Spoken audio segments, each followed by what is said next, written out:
नमस्कार दोस्तों, महान आचार्य शुक्रदेव ने अपनी नीति में ऐसे पुरुषों के बारे में बताया है जिसका दरिद्री और दुख कभी पीछा नहीं छोड़ते।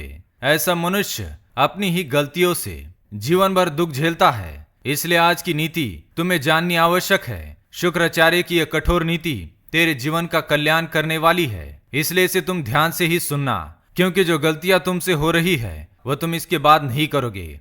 आचार्य शुक्रदेव कहते हैं, धीमंतो वैद्य चरिता मन्यन्ते पौरुष महत अशक्त पौरुषम कर्तुम क्लीबा दैवम उपासते।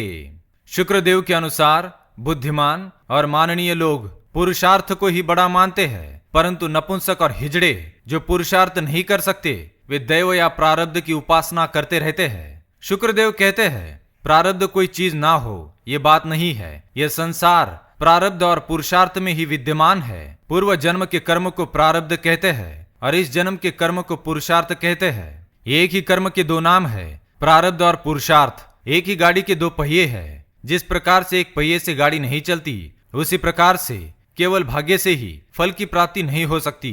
बिना पुरुषार्थ किए प्रारब्ध का फल नहीं मिल सकता, अर्थात इस जन्म में कर्म किए बगैर पिछले जन्मों का पुण्य नहीं मिलता।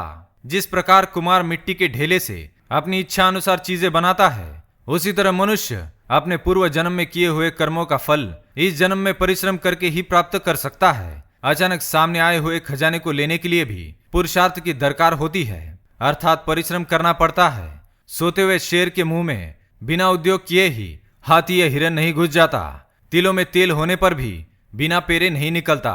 तात्पर्य यही है कि बिना पुरुषार्थ हाथ पर हाथ धरे बैठे रहने से प्रारब्ध का फल नहीं मिलता। इसलिए पिछले जन्म के पुण्यों का फल अगर प्राप्त करना चाहते हैं तो परिश्रम करना ही पड़ता है। उद्योग की सर्वत्र जरूरत है। उद्योग करना मनुष्य का धर्म है।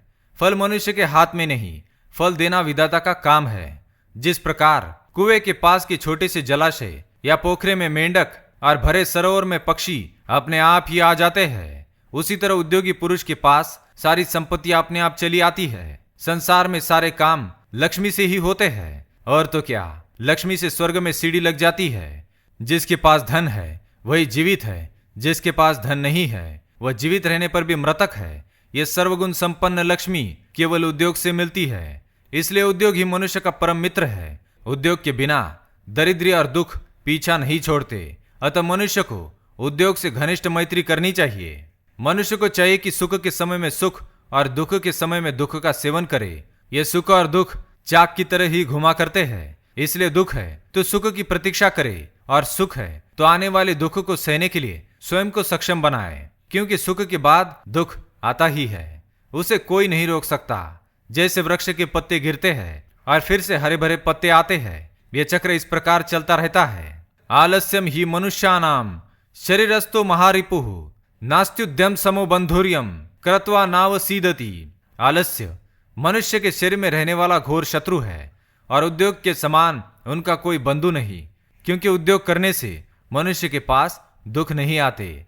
जिस प्रकार जवान स्त्री बूढ़े पति को आलिंगन करना नहीं चाहती, उसी तरह लक्ष्मी उद्योगहीन, आलसी, तकदीर को बड़ी समझने वाले और साहसहीन पस्त हिम्मत मनुष्य के पास नहीं आती।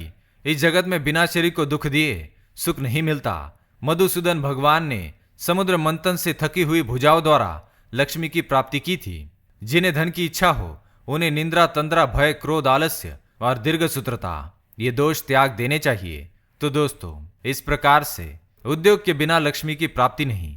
अगर आप लक्ष्मी प्राप्ति करना चाहते हैं तो आलस्य का त्याग कर भाग्य के भरोसे ना बैठकर उद्योग करें और पिछले जन्म के पुण्य का भी फल प्राप्त करें। अगर यह जानकारी आपको पसंद आई तो वीडियो को लाइक करें, कमेंट करें और शेयर करें। साथ ही चैनल को सब्सक्राइब करें। धन्यवाद।